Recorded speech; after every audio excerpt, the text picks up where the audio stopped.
Awesome. Wonderful. Thank you so much, Eric.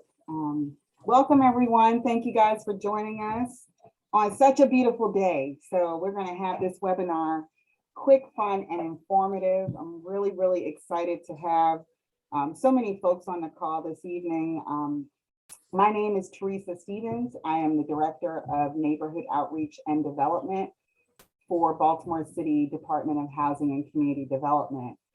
This evening, I am joined by my great team, part of my team, Ms. Kelly Bacala, who is the Neighborhood Development Officer for the Northwest area of Baltimore City, Mr. Eric P. Lee, who is the Neighborhood Development Officer for the northeastern region of Baltimore City. And I believe I saw Danielle Reynolds, our administrative support and go-to person on our team as well. So thank you guys so much for joining.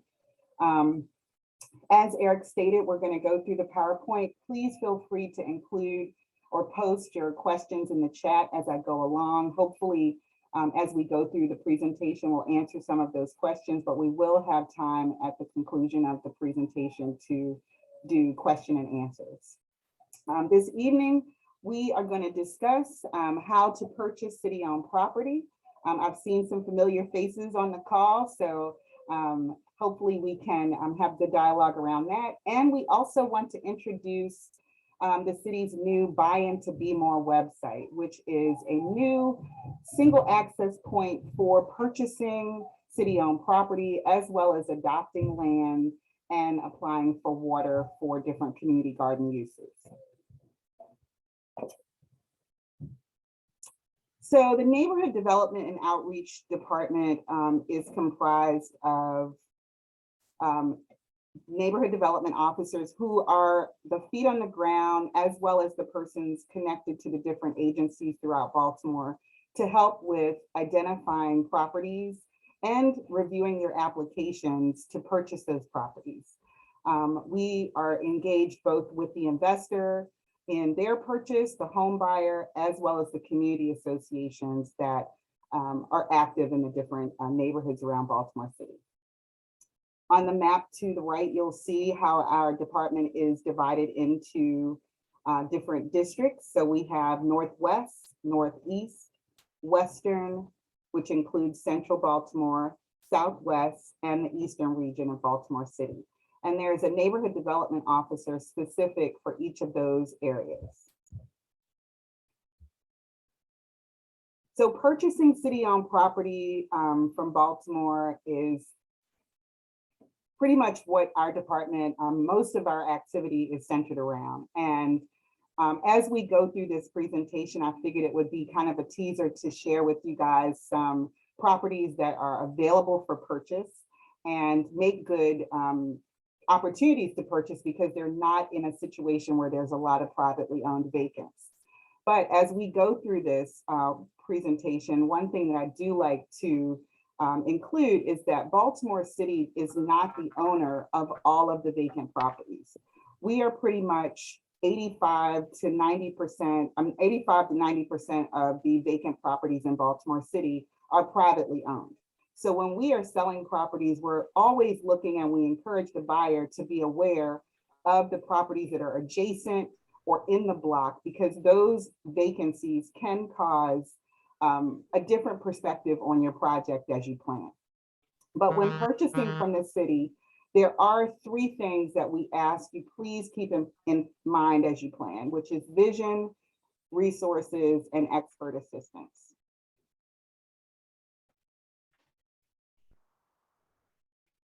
Expert assistance, I introduced two of our experts, Kelly Bacala and Eric Lee, but our neighborhood development officers are the persons that are really a really good resource to start your conversations with about interest in buying in a specific neighborhood. So once you've identified the area that you're interested in, we encourage you to send an email, make a phone call to talk with one of our neighborhood development officers to understand what some of the development projects are going on in the community and where's a good place to consider for your specific project. Additionally, as we'll go into later in the presentation, the BuyIntoBmore website is a great resource to research the different scenarios for the block or where your property is located. We also strongly encourage you to complete an inspection right of entry, which is to actually visit the site with the permission of the city. Allows you and your team to go in, get an idea of what it's going to take financially and time-wise to renovate the property and get it back into productive use. And of course, we always encourage persons that are purchasing to work with a licensed contractor.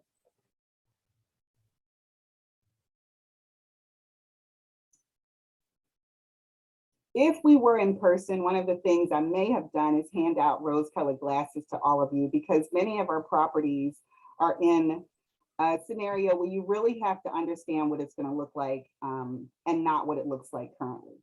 So identifying the characteristics that you're looking for in your property and your project. Are you looking for 2-story? Are you looking for 3-story? Is it something that you'd like to be adjacent to public transportation? Are you looking for some of the stakeholders to be in the neighborhood, to be employers? Those are things that are helpful when considering purchasing your property, as well as what the property is currently zoned for. Is it zoned for commercial? Is it zoned for multi-use? Is that something that you will have to approach prior to purchasing the property to understand that your project would fit into the current designation for the property? Resources, of course, is definitely a scenario that we want to have you keep in mind as well. Making a list of what your property needs, knowing the community. And I'd like to pause here for a minute because I'm extremely encouraged by the activity of our neighborhood associations. And most of them, actually all of them, would like to understand what your projects are, meet you and understand where your timelines are. Is this something that they can help to promote in order to get the property occupied, and understand what your price points are for both rental and for resale on the properties. Additionally, it is important to understand your project timeline. For the city of Baltimore, when we award the property, typical land disposition agreements are 12 months. So from the date of settlement, 12 months beyond, we are expecting to see a use and occupancy permit for a finished project. So looking at your project, understanding your timeline is important as you put together your resources and things available for the project in total. Last and most important is making certain that the property fits your budget. And in the application, we are asking a minimum of $90,000 per property as a range to give an idea that you have the ability to actually get that property into productive use. So how do you find city-owned properties? BuyIntoBmore is our new website. And this site is actually an aggregate of all of the city-owned properties that are available for purchase. So there will be less properties that you see on here because there may be some properties that sit in areas where there's high vacancy that's privately owned and it's not ready for purchase at this time. But the BuyIntoBmore website is an interactive map that will allow you to purchase city-owned property, to submit an application to adopt a lot, to submit an application to get water access at a vacant lot, and to submit an application for side yards. So when you get to this site, you will see this welcome form. You all are actually seeing it hot off the press. We are expecting some shiny things to come along and dress it up a bit, but it is active now for you to work in.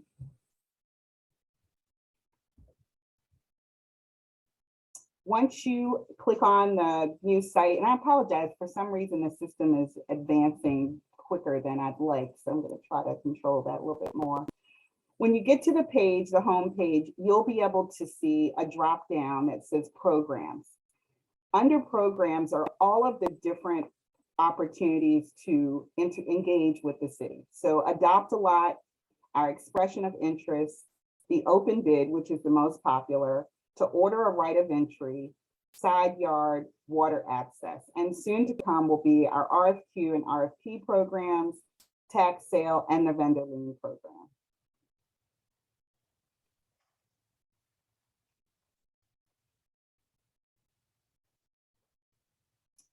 After you have selected what type of property you are interested in, for example, in this scenario, I've selected open bid and right of entry. So I am looking for a property that will allow me to go in. So I'm looking for a structure. When I select that, the map will change and show dots that show green for land and yellow for actual vacant building. To the right of the map will be the 4 photographs of, or actually it continues on, photographs and maps of the sites that are available for purchase with the address.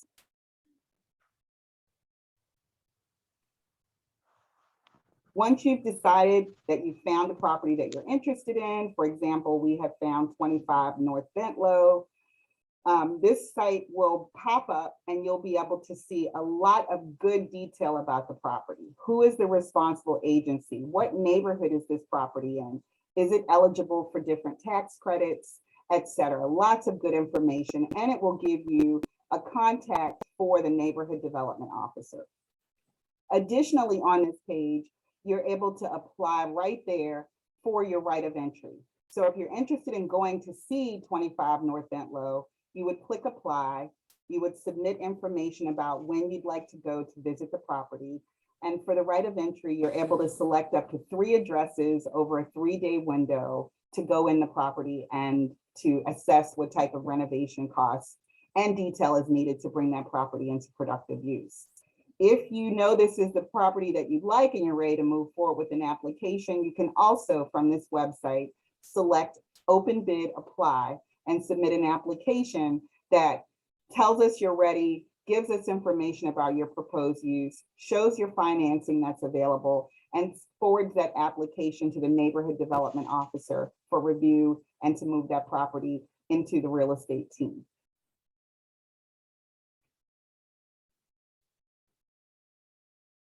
The next step when you are selecting a right of entry or submitting an application is to, which is new for this system, is to actually apply online. So for the right of entry, you would submit your application, your name, the address that you're interested in. There is a fee of $26.06. I think that $1.06 is actually the transaction fee that we are charged. And you would pay that fee, and that information would then go to the real estate neighborhood development officer to process and give you approvals.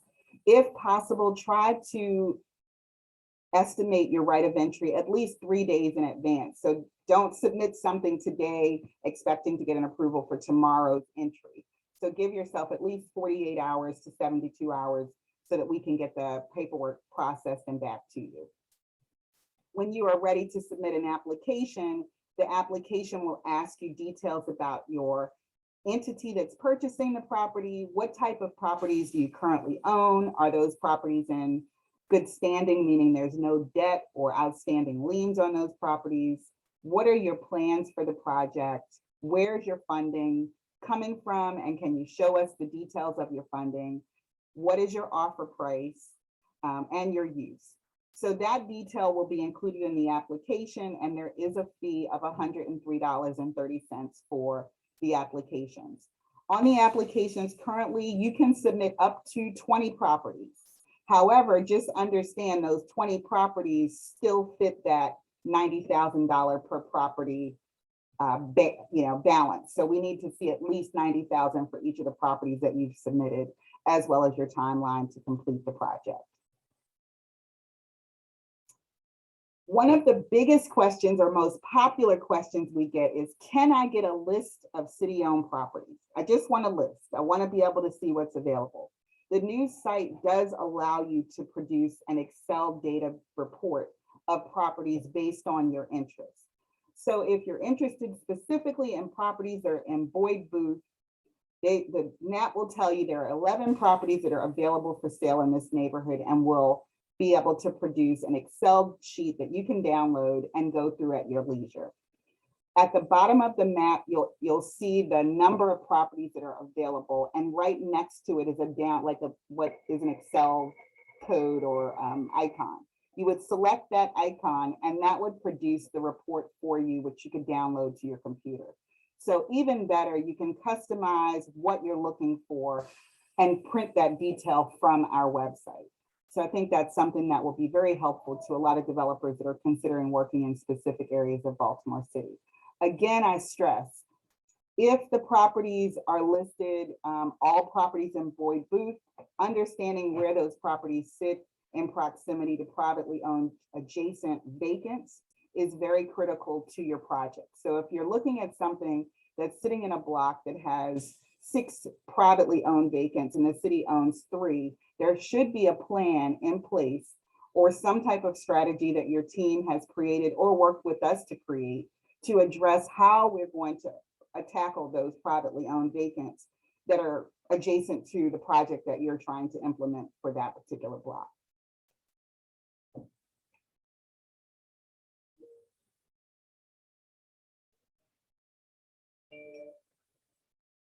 So we, along with BuyIntoBmore, we have updated our open bid process.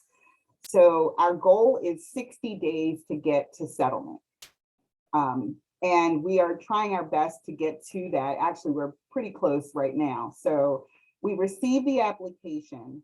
There is a window where the neighborhood development officer is reviewing the application. And then if all things are included in the application and it makes a sound recommendation to move forward, a public bid announcement goes out. That information is included on our website. It's posted on our social media pages, announcing that we've received an application for 5358 Cordelia Avenue in the neighborhood of Arlington. In those public announcements, we do not specify who has submitted an application, what their offer is, but this is an opportunity for anyone that is interested in submitting a bid to compete for the next 10 days. So there is possibility, and actually in the last 6 to 9 months, we have been seeing a lot of competing bids. So when you are submitting your application, please make certain to keep a strong proposal together and really make a good impact on that. The first application is the application that we work with, but if we get competing bids that really fit the neighborhood's desires and make sense and looks like we can move forward quickly, we will consider those as well. Following the bid announcement, the real estate officers are your new contact. So you have then moved from neighborhood development officer to real estate officers, which will do a background check on the entity that's purchasing, confirm that the financing detail is accurate and can actually assist in getting that property into productive use, and actually preparing it to go to Board of Estimates for review by the mayor, the city council president, and the controller. So we want the best application to go before that group so that we can say to the community and to our leadership in Baltimore City that this developer, this home buyer is ready to get the property into productive use, partner with the community, and understands the needs and desires of the neighborhood and this particular property. Once we get approved by Board of Estimates and we're moving forward, the pre-settlement process begins. And that pretty much is having your title company prepared and being able to start working on what your closing costs are going to look like and preparing for settlement, which we hope to have completed in 60 days.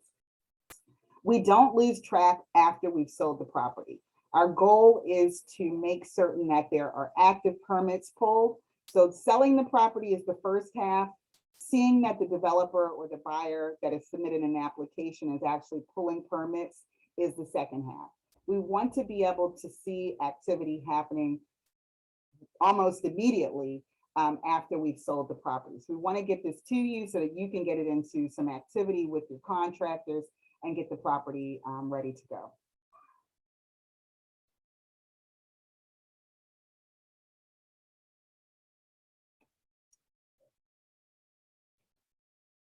So opportunities with Dhcd Development include our open bid program, our side yard program, the expression of interest, request for proposals, adopt a lot, and water access. These are the most popular activities that our team are engaged in and are very familiar with the different processes. For the programs that I just listed, the properties that deal specifically with real estate sales include open bid, which, as I stated earlier, include a 2-week competitive bid window. And that 2-week for us is 10 days, work days, Monday through Friday. The side yard program, which is an awesome program offered by the city.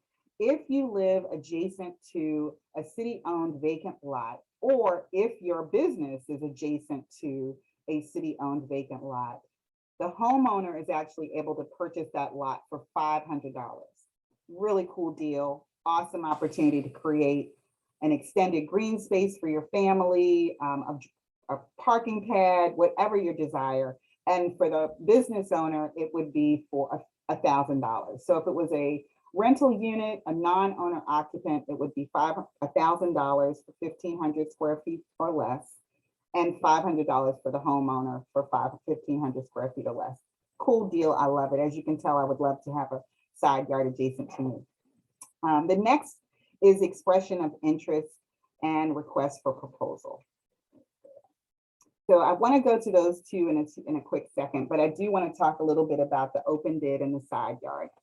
After we've awarded the property to you, we are asking that you be prepared with your title company, ready to review and sign the award contract, understanding or getting an estimate from your title company what those closing costs will be, and be prepared to submit a 10% of the purchase price online payment to our real estate team. I have been informed this morning that we do have a list of title companies that we work with. We will not recommend any of them to you, but we can share that list if you're interested in researching some of the title companies that are familiar with Baltimore city government. Once the property is yours, you then have 12 months to complete the job. You do need to register the property with our permits office in your name, and we keep in touch until the completion of the project. So if there are snags, if you're having issues, please reach out either to the neighborhood development officer or to the real estate officer so that we can help as much as possible.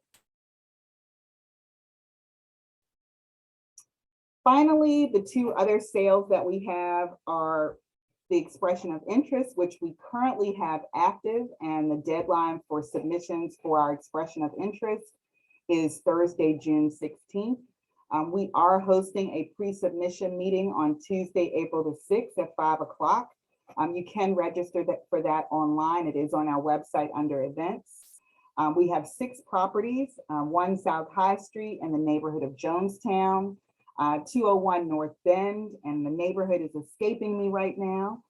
The 500 block of Gilmore actually has 6 properties on the even side and 6 properties on the odd side, so they can be purchased either as both or as one of each in the neighborhood of Harlem Park. 23 East Chase Street was the site of a former school building. It's a very large piece of land in the Oliver community, and 5837 Bel Air Road, which is our only, actually it's not our only, 1 South High is commercial, but it's commercially zoned. So it gives you a little bit of flexibility on your use there. And that property is located in Sedmont. The expression of interest is a way to help our department and the agency see what type of interest is out there. And we do have the ability in the expression of interest to make an award. However, the goal of the expression of interest is to really take a gauge of who's interested. Are these folks ready to take on this type of project and move this into a formal request for proposal, which we hope to host in the fall for the sites that you see above, which RFP will soon be something that you can apply for on our BuyIntoBmore website. Finally, for our adopt-a-lots and our green spaces, we review and approve adopt-a-lot applications. Very, very active this year. We believe that COVID has caused a lot of folks to start looking more at the greening of their neighborhoods, and adopt-a-lots are very active throughout Baltimore City. So we encourage neighborhood associations and people that are stakeholders in the community to consider taking control and beautifying green space in Baltimore. I wanted to include on here also what lots cannot be used for. So parking, car washes, dog parks, playgrounds, those for-profit businesses are not eligible through the Adopt a Lot program. There is a fee for the water access program, and that's $120. And that actually runs from March through November, providing water to a certain site that is either doing greening or community gardening. Finally, stay in touch with us. We're definitely on all of these different social media sites. This evening's presentation will be included on our YouTube channel, which has tons of really good and helpful videos to give detail about what's going on in the Department of Housing and Community Development. You can also use these different pages to see where some of our activity is happening, where are the developers working, where are projects underway, where I can participate and or bring my project idea to. So please check us out on those different pages and engage us, ask questions, and give us some details on how we can improve if necessary on any of our projects or programs. And that is actually the end of the presentation. Hopefully I did not zip through that too fast for everyone. I'm really excited that we have such a good turnout for this event or for this webinar, and I look forward to the Q&A. I have my team here, so they're gonna help me with troubleshooting through some of the questions, and I think I'm ready to start with Q&A. Okay, am I reading them, or Eric, would you like to read them? Okay, I'll read them. Yeah, Kelly, you go ahead. I'm sorry. Okay, no problem. So I did answer a lot of them, but I thought since this is being recorded, I think it'd be good to still ask them just so that we have it on record, because I don't think the chat is in the recording. So first and foremost, Danielle, if you could put all of the contacts for the different neighborhood development officers, if you could just put our emails in the chat. There were a few questions about who was the neighborhood development officer. So while I'm reading this, Danielle, if you could do that, that would be great. Sure, no problem. I got you. Okay, thank you. Okay, so the first question is this program replacing the Vacants to Value program? This program is the new Vacants to Value program, correct? We are now BuyIntoBmore. Great, thank you. And obviously, yes, these properties do include vacant lots. That was an easy answer, vacant buildings and vacant lots. We did talk about, so what would it take to acquire the property in less than 12 months? So we just maybe talk about the timeline again. So we've actually been, I don't want to, mandate's a really strong word, but mandated to try to get the properties moved into a settlement within 60 days. And I would probably say realistic, 90 days is more realistic. However, the best way to make it happen is to have an application that is ready to go. Includes the entity that is ready to purchase, has the financing detail, has the proposed use, understands the community in which it's going and the use fitting into that community, so that can help address some of the questions that our team and the real estate officers have as they're moving through the process. Great. The next question is, once the city owns a property, have all the liens been removed so that it's sold lien free? That's a great question. And yes, when the properties are listed available for purchase, those liens have been removed. The one thing that we do need to let you know at the purchase time is if the property is in fee simple or leasehold. So those things are not always identified. However, in BuyIntoBmore, the new site, you can actually see if it is fee simple or leasehold. And oh, that's great. I didn't know that. Learn something new every day. Okay, the next question is there any city assistance with the timeline after the acquisition? So specifically, they mentioned with utilities getting connected. That popular question. We actually are hopeful to have a webinar or an event of some sort with some of the contractors, BGE, et cetera. We can talk with them and try to forward information, but emails and calls are probably as much as we can do with those entities to get the utilities connected in a specific building. If several applications are received for a single property, how is the selection accomplished? The first applicant, if complete, is the leader of the pack. And we try to work with that applicant on offer price, on proposed use, on making certain financing is ready, et cetera. But again, it is really looking for the highest and best use and the most complete application that's ready to put the property into use and turn it around from being vacant. Thanks. Is the water access program mostly for vacant lots, and are communities encouraged to apply for water access even if the lot is privately owned? The water access program is only for vacant lots, yes. If the property is privately owned, the neighborhood association or the stakeholder in the neighborhood is able to use the nuisance abatement program through the Community Law Center to get permission to use the site for a period of time. However, it's still not they're not owning the site. But yes, the water access is eligible for green spaces in Baltimore that are both city-owned and privately owned with permission. Great. The next question is there a minimum bid for a city-owned vacant property? There is not a minimum bid, but that is a good question, and we'll make a note. These are helpful for us too. When you receive, and actually, Kelly, I'm going to turn this to you because you were an REO. I was actually gonna add something if you didn't mind. If you wouldn't mind taking that one, yeah. No, I would just add that we always have to get these projects through Board of Estimates. So we have to make the pitch of why is this sale happening, and is this a good deal for the city? Is this good for the block, et cetera? So one of the things that they look at is what the purchase price is. So we always try our best to get assessed value unless there is a reason that might not be. I mean, sometimes things are assessed incorrectly, but at minimum, we do at least try to get assessed value, but we do have appraisals done when we get applications and negotiate the price from there. Oh, right, that's my job to ask the next question. So let's do that. With the right of entry, does someone from the city escort the applicant?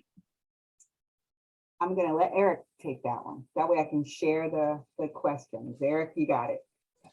No, one of the reasons that we need the 72 hours, 48 to 72 hours to get the paperwork done is we have you sign a waiver of liability because you are on your own in entering the premises. So when you go, take your contractor with you, take your drill and your drill bits, because you are responsible for opening and closing the premises. And as some of you have done work with the city, you know that some of the properties are in pretty bad shape. So hard hat and flashlights are also advisable to take, but we do not escort you into the buildings. And the next two questions I think I can just answer as I read them. The 90K minimum bid does not apply to vacant lots if you don't plan to build on it, but it does apply if you do intend to have new construction on the property. And as to commercial properties, we do occasionally have them, but it's pretty rare. And as Danielle put in the chat, the best place to look is Baltimore Development Corporation, BDC, for commercial property in the city. So Teresa, explain to the group, what would a strong proposal look like? So a strong proposal is, and there's something that's like a buzz in the back. Oh, that just went away, so awesome. A strong proposal is going to have the entity identified. I know that sounds really like I'm buying it, but understanding at the end of this, is it an LLC? Is it, is something that is separate from you personally? Also evaluating the property. As a rehabber of a city-owned property myself, and I'm sure there are others on the call, it looked easy on TV. So understanding what the renovation costs are going to be. Right now is a real estate frenzy. Folks are buying properties, some at values that the properties don't meet. So in that application, identifying your use, sharing what type of experience you have or your contractor or your entity has, understanding the community in which that property is going in and what they're trying to do with their master planning processes or different strategies for blocks in their areas. And then really having a gauge of how much funding is going to be needed to get this property done. Yes, there's wiggle room if you are a contractor. Yes, there's wiggle room if you are a licensed plumber and you want to do the labor for free, but there's still a need to have a budget together. So those are some pieces I would say are really relevant to having a strong application. Great. And then I'll just address Peter Duval. Peter asked a quick question about, Eric, I think you are the fuzzy one. Me? Yeah. Oh, sorry. Okay. So just with regards to CodeMap and the new site, if you are someone who uses CodeMap day to day and you're looking at what has been awarded and what has not, there was, when we transitioned to this new website, there is a little bit of wiggle room with our old and new website. So some of the recently awarded properties may still be showing as available on the BuyIntoBmore website. If that's the case and you do bid on one that technically already has an application, we will refund you. That's already happened to me once with an application, but you can get refunded that $100 or you can move it to a different property, whichever you prefer. But that's just something we're working through as quickly as we can to correct, but it is kind of as we see it. We don't always have the time to go through every single property. So it helps when it's outsourced a little and people ask us, but yeah, we do have the mechanism to refund if the property you bid on already had an application, but it's not too many. It shouldn't be too many properties that it's affecting. Next question is, do I need, so for the referencing the 90,000, is that best to have in cash, grants, the promise of getting grants, or credit? It's always best to have in cash or approved financing. Okay. And we had a few questions about the side yard program. I can just go over those real quickly, Teresa. I think I can answer them pretty quickly. Okay, that's good. For the side yard program, that is available for, again, as Teresa said, any neighboring lot that is city owned to your property. And that's whether you are the owner of the property and live there or just the owner and you rent out the property. There is a price difference as mentioned. One is $500 if you are the owner and occupy the house, $1,000 if you do not. It's up to 1,500 square feet for that price. For each additional square foot, it is 33 cents if you are owner occupied and 66 cents if you are not owner occupied for each additional square foot up to 5,000 square feet. So side yards are not eligible if it is over 5,000 square feet. That's where our cutoff is. Additionally, you can purchase up to 2 lots side by side. So if it's 2 consecutive lots next to your house, you are able to purchase both, but our limit for that discounted rate is 2 lots. So if you have 4 lots next to your house that are all city owned and you'd like to purchase them, you will be able to purchase 2 of them at that city reduced rate for the side yard program, but the other 2 you would have to pay a open bid style of value for the property. So just keep that in mind. The title company we work with might be able to help you with the closing costs just because they're already doing another settlement, but it would have to be a different way to purchase. So I think those were all the questions that came in for the side yard program, but I agree with Teresa. It's the best program we have. And if you have a vacant city-owned lot, go, as the kids say, like slam that application button or what, I don't know, I'm not hip, but anyway, moving on. And I just okay, so the next question is the buyer responsible for all closing costs? Yes. Yes, that is true. And is the register, a few people had questions about this and I was answering questions, so I may have missed, but there was a little confusion about the difference between the registration of the property and the permit, like applying for the necessary permits. I think you might have mentioned something about registering the vacant property. Yes, so the property is transferred to the new entity, but that entity does still need to register it as a vacant building with our permitting office. So the registration of the building is different than the getting the permits for the site. So registering the property is letting the city know it's now in a new entity's name. They understand it still has the vacant building notice and are working to abate that vacant building notice. Great. Okay, this is a question about the use of the website. If you lose a bid, do you get your application fee back? You do not, no. And then the next question is, let me scroll down a moment. Gave out the YouTube channel, so that is in the chat. But please go to our YouTube channel. This will be posted most likely by tomorrow. Yes. Do we have a phone number for the Adopt-A-Lot, or what is the best way to get in touch about questions about Adopt-A-Lot? Probably just call the neighborhood development officer. Call the neighborhood development officer, or through BuyIntoBmore's website, find the address of the site, and on that address or on that pullout of the property is a link that will allow you to message the neighborhood development officer. Emails are always quicker. We have not transitioned to multi-line phones just yet, so please feel free to send emails as more frequently as you want, as you'd like. Agreed. In some cases, 12 months to complete a property could be a short timeline. Does the city offer extensions if necessary? Absolutely. There are always scenarios, as we see with our weather, which I hope we can hold on to for a few weeks. Sometimes it just, the weather is it makes it so you can't get out and work on your property. So, and it could delay it for a period of time. There is always some opportunity for extension on the 12-month time frame. Yes. Mm-hmm. Next is what banks are available to help with financing the property purchase and renovation? Does the city have any partnerships with banks that will work with bidders? And just to plug our YouTube page one more time, we did do a Baltimore Builds about this last summer.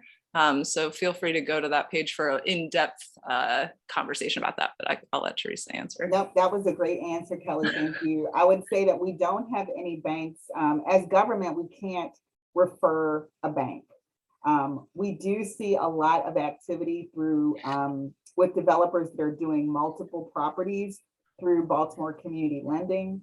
We do have some workshops coming up in May with the different financing entities that work with larger projects to talk about what they are looking for. But unfortunately, we wouldn't be able to refer one bank over another. Perfect.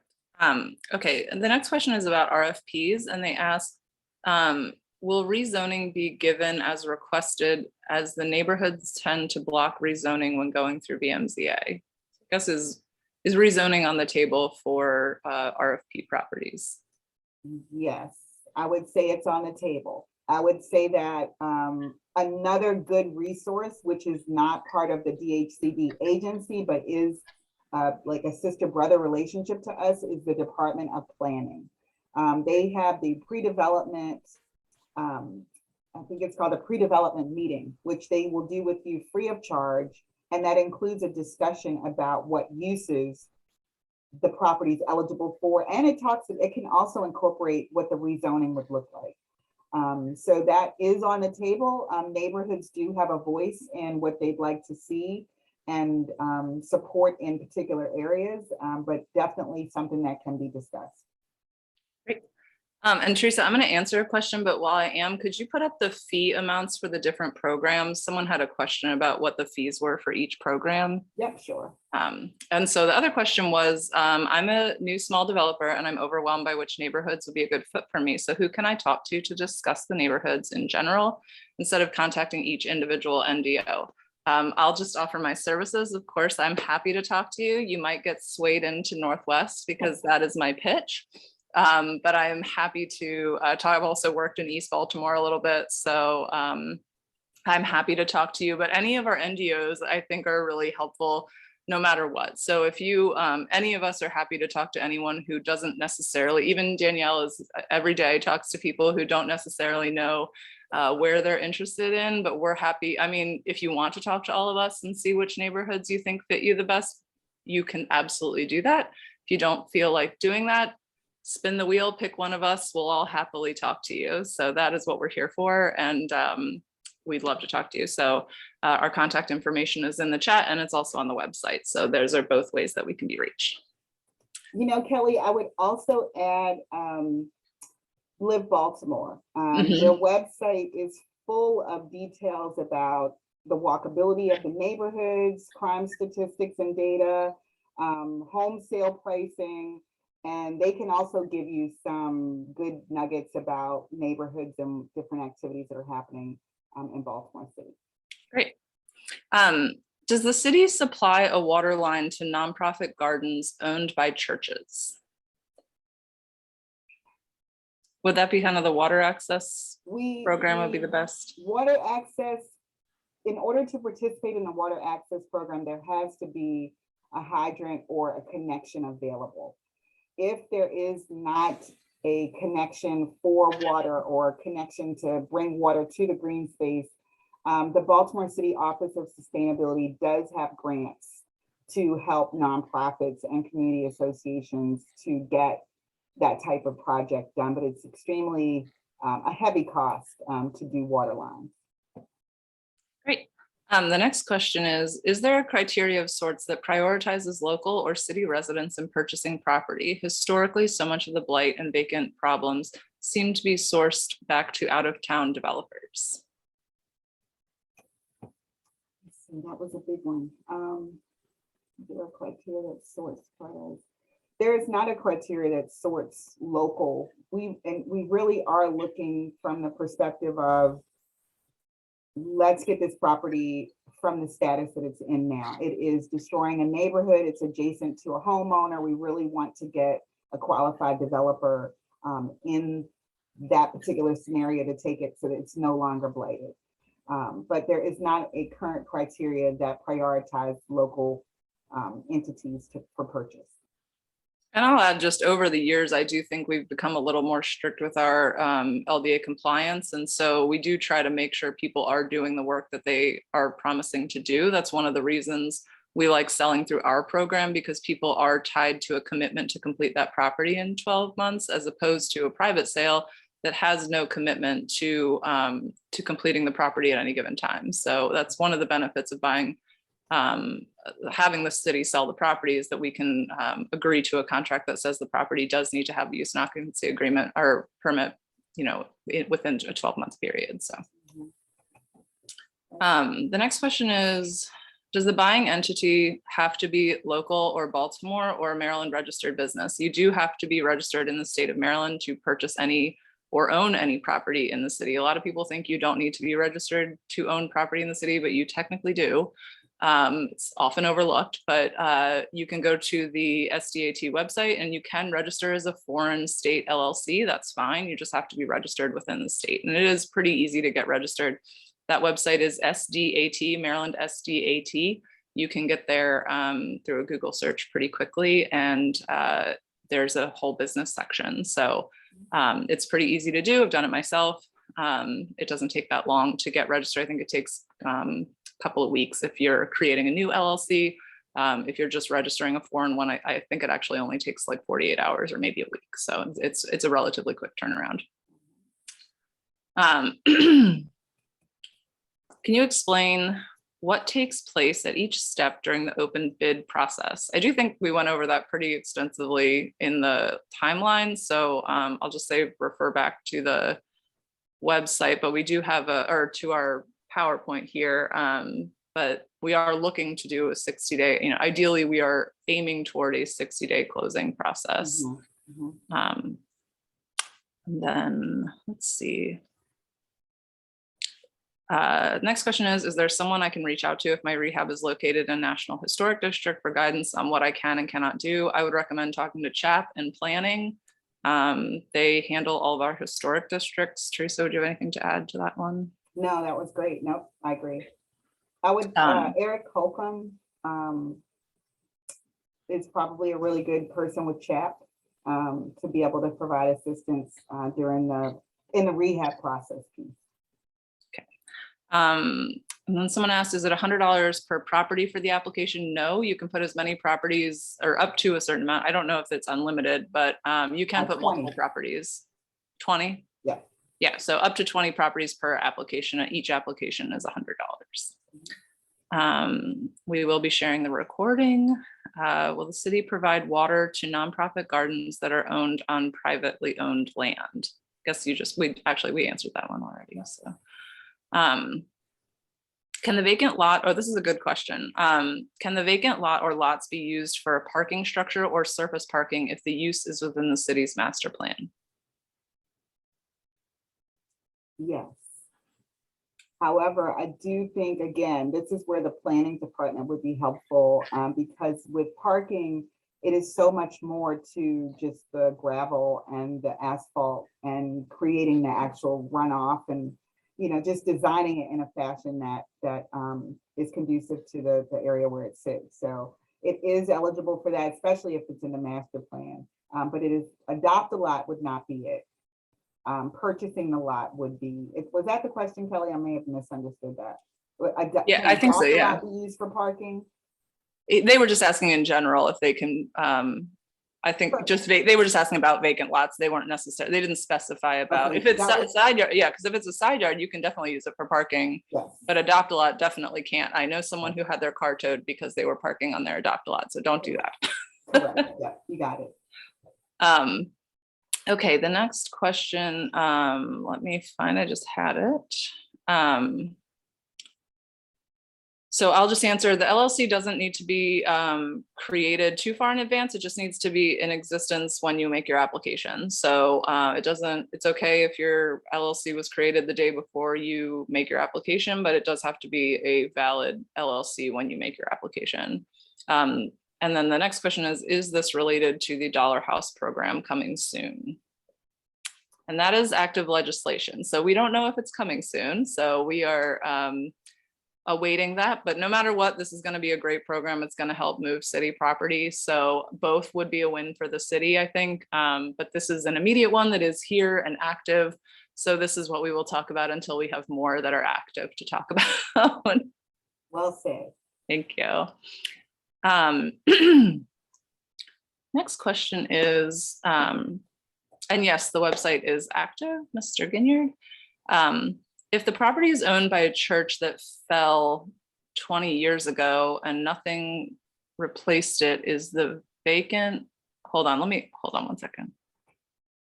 Diane, could you clarify your question? I'm not really sure what this is asking. The lot, we are next to a vacant lot, which was owned, a church used to sit there 20 years ago. Okay. It came through and it blew it down. The city carried all the trash away. Now, next to that property is city-owned vacant property. Okay. And I'm looking at the side yard, so that's what my question was. Gotcha. So if it's a privately owned property, it wouldn't be eligible for the side yard, but depending on where you're located, I would recommend getting in touch with your neighborhood development officer, because there's always a chance, depending on the liens on the property that was demolished, which if it was demolished, there's probably a substantial amount of liens on it. We may be able to acquire that property and then you would be able to apply for it as a side yard. There's a lot of ifs, but I would say, where is your property located? Is it like northwest, southwest? Is there a neighborhood? It's in Sandtown, West Baltimore. Sandtown. Okay, so I would get in touch with Howard Tutman. He is our neighborhood development officer for that footprint, and he may be able to help you with that. I'm sorry, what was the name again? I'm sorry. Sure, it's Howard Tutman. And Teresa just put his information in the chat, his email. Okay, so those are our questions, Teresa. We are all out of questions. Awesome sauce. That's wonderful. Just as we have one more admitted. All right, so this is great. Again, this PowerPoint will be posted online. We will continue to do webinars. As you see, we've got the RFP, the tax sale, and the vendor lien program coming soon to our BuyIntoBmore website. So as those programs are loaded to our system, we will be engaging those leaders from different agencies to cover topics on the tax sale and the vendor lien program as well. So this was, I mean, extremely excited to see so much interest. I look forward to working with you all. Our team is ready and we are the cool team. We are definitely looking at the properties with rose-colored glasses on and understanding that the neighborhoods want to see change, positive change, and they want partnerships with developers and home buyers as well. So again, thank you guys so much for attending this evening's workshop webinar, and we look forward to staying connected on future events.